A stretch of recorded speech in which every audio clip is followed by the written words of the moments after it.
الحمد للہ وحدہ والصلاة والسلام علی من لا نبی بعدہ اما بعد فاعوذ باللہ من الشیطان الرجیم بسم اللہ الرحمن الرحیم وَإِن كَانَ أَصْحَابُ الْأَيْكَةِ لَظَالِمِينَ فَانْتَقَمْنَا مِنْهُمْ وَإِنَّهُمَا لَبِإِمَامٍ مُبِينٍ صدق اللہ العظیم۔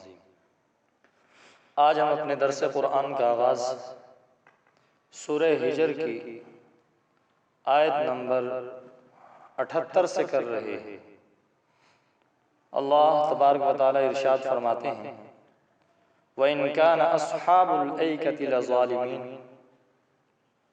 اور ایکا والے بھی ظالم ہی تھے۔ سورہ ہجر کے اندر جن قصوں کو بیان کیا گیا ہے ان میں سے یہ تیسرا اور چوتھا قصہ ہے،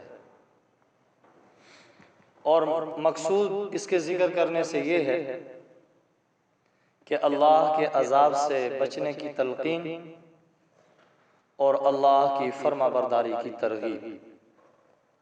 تو فرمایا ایکا والے بھی ظالم ہی تھے۔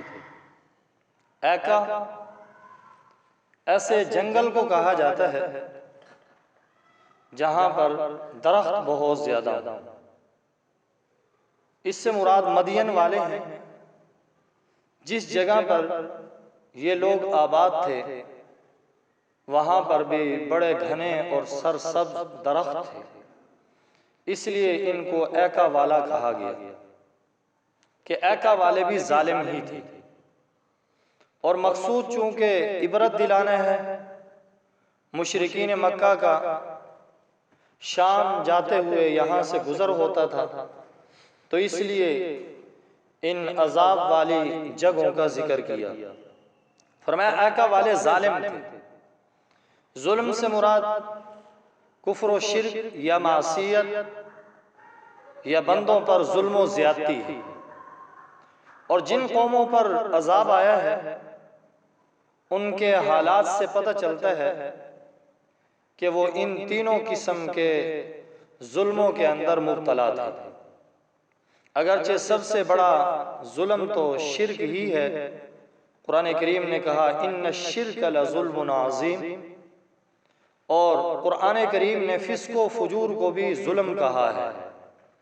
لیکن بہرحال جن قوموں پر عذاب آیا ان کے حالات سے پتہ چلتا ہے کہ وہ تینوں قسم کے ظلم کے اندر اپنے آپ کو شریک کیے ہوئے تھے۔ فرمایا فانتقمنا منہم، ہم نے ان سے انتقام لیا۔ اس انتقام سے مراد وہ سزا ہے جو ان کی بدعملی کی وجہ سے انہیں دی گئی۔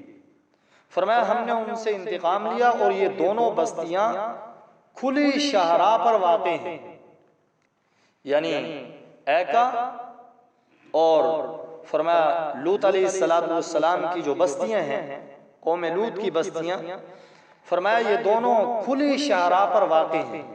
یہ نہیں کہ کسی دور دراز اور خفیہ علاقے پر ہوں، ایسا نہیں ہے، بلکہ عام شاہراہ پر واقع ہیں جہاں پر سے ان مشرکین مکہ کا گزر ہوتا رہتا ہے۔ فرمایا وَلَقَدْ كَذَّبَ أَصْحَابُ الْحِجْرِ الْمُرْسَلِينَ، اور ہجر والوں نے بھی پیغمبروں کو جھٹلایا۔ ہجر والوں سے مراد قوم سمود ہے۔ اصحاب ہجر سے مراد قوم سمود ہے، اور ہجر مدینہ اور شام کے درمیان ایک جگہ کا نام ہے۔ کسی زمانے میں اسے وادی قرا کہا جاتا تھا، آج کل مدائن صالح کہا جاتا ہے۔ خیبر سے تبوک کی طرف جو رستہ جاتا ہے وہ یہیں سے گزرتا ہے۔ بعض مستشرقین پتھروں سے تراشے ہوئے گھروں کو قبرستان قرار دیتے ہیں، لیکن ان کی یہ تحقیق خود فرنگیوں نے ہی غلط قرار دے دی۔ دوسری بات یہ ہے کہ یہ غار نما گھر ہر قسم کے انسانی ڈھانچوں سے خالی ہے۔ اگر یہ قبریں ہیں تو ڈھانچے کہاں گئے اور زندوں کے مکانات کہاں واقع تھے؟ بظاہر یوں معلوم ہوتا ہے کہ صبح کے وقت جب عذاب آیا تو کام کاج کے سلسلے میں ادھر ادھر گئے ہوئے تھے، جو جہاں تھا وہیں دھماکے کی لپیٹ میں آ گیا. لیکن اللہ تبارک و تعالیٰ نے فرمایا کہ انہوں نے جمع کا صیغہ ذکر کیا کہ پیغمبروں کو جھٹلایا. اصل وجہ یہ ہے کہ ایک پیغمبر کو جھٹلانا گویا سارے ہی پیغمبروں کو جھٹلانا ہے، اس لیے مرسلین جمع کا صیغہ آیا. فرمایا وَآتَيْنَاهُمْ آیَاتِنَا فَكَانُوا عَنْهَا مُعْرِضِينَ، ہم نے ان کو اپنی نشانیاں دی، وہ ان سے منہ ہی موڑے رہے. فرمایا اللہ تبارک و تعالیٰ فرماتے ہیں کہ ہم نے ان کو اپنی نشانیاں دی، لیکن وہ ان نشانیوں سے منہ ہی موڑے رہے، ان سے عبرت حاصل نہ کی انہوں نے. اگرچہ سب سے بڑی نشانی تو بڑا معجزہ تو وہ اونٹنی تھی جو کہ چٹان سے برآمد ہوئی تھی، لیکن یہاں پر آیات جمع کہا ہے. وجہ یہ ہے کہ وہ ایک اونٹنی بہت سارے نشانیوں کا مجموعہ تھا. اس کا چٹان سے برآمد ہونا، اس کا کھانا، اس کا پینا، اس کا زندگی گزارنا، کئی نشانیوں کا مجموعہ تھا، تو اس لیے آیات جمع کو ذکر کیا. فرمایا فَكَانُوا عَنْهَا مُعْرِضِينَ، وہ اس سے منہ ہی موڑے رہے، انہوں نے عبرت حاصل نہ کی، اللہ تبارک و تعالیٰ کے پیغمبروں پر ایمان نہ لائے اور اللہ کو نہ مانا. وَكَانُوا يَنْحِتُونَ مِنَ الْجِبَالِ بُيُوتًا آمِنِينَ، اور وہ پہاڑوں کو تراش کر بے خوف و خطر مکان بناتے تھے. ان کے اندر انجینئر قسم کے لوگ تھے اور تعمیرات کے فن کے ماہر لوگ تھے، یا تو ساری ہی قوم ایسی ہی تھی کہ وہ ایسا کام کیا کرتی تھی کہ پہاڑوں کو تراش تراش کر گھر بنایا کرتی تھی، اور اصل مقصود ان کا یہ تھا کہ دشمن ہم تک نہ پہنچ سکے. فرمایا ہم اطمینان کے اندر رہیں گے، امن کے اندر رہیں گے، لیکن انہیں یہ پتہ نہیں تھا کہ یہ کھنڈرات اور یہ چیزیں اور یہ پہاڑوں کو تراش کر مکانوں کو بنانا یہ اللہ تبارک و تعالیٰ کے عذاب سے نہیں بچا سکتا. فَأَخَذَتْهُمُ الصَّيْحَةُ مُصْبِحِينَ، صبح ہوتے ہی ان کو چنگھاڑ نے آ پکڑا.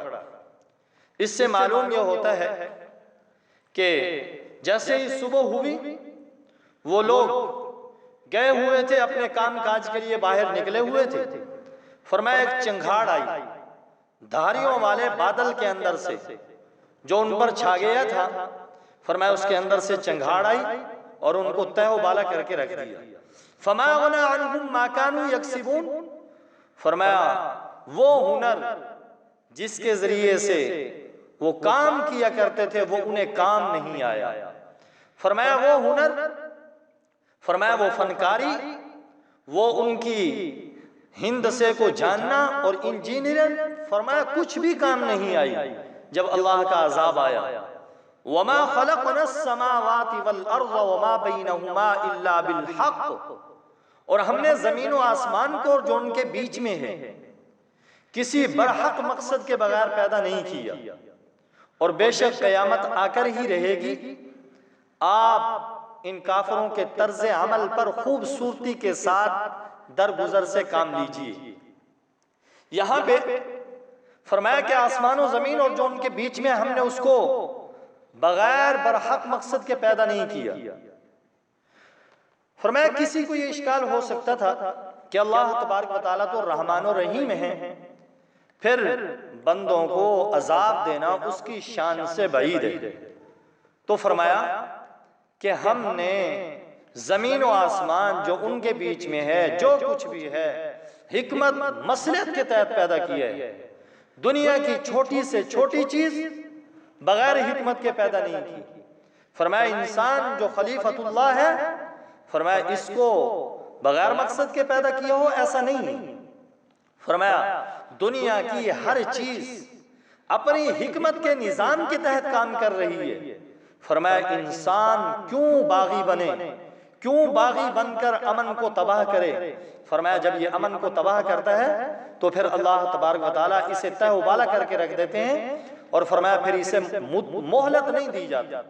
وَإِنَّ السَّاعَةَ لَآتِيَةٌ فَاصْفَحِ الصَّفْحَ الْجَمِيلَ، اور بے شک قیامت آ کر رہے گی، لہذا آپ کافروں کے طرز عمل پر خوبصورتی کے ساتھ درگزر سے کام لیجیے۔ اللہ تبارک و تعالی اپنے پیغمبر علیہ السلام سے ارشاد فرما رہے ہیں کہ یہ کافر جو آپ کو ستا رہے ہیں، پریشان کر رہے ہیں، فرمایا آپ ان کی سختیوں پر، فرمایا ان کے ستانے پہ پریشان نہ ہو، ان کی دشواریوں پر آپ دلگیر نہ ہو۔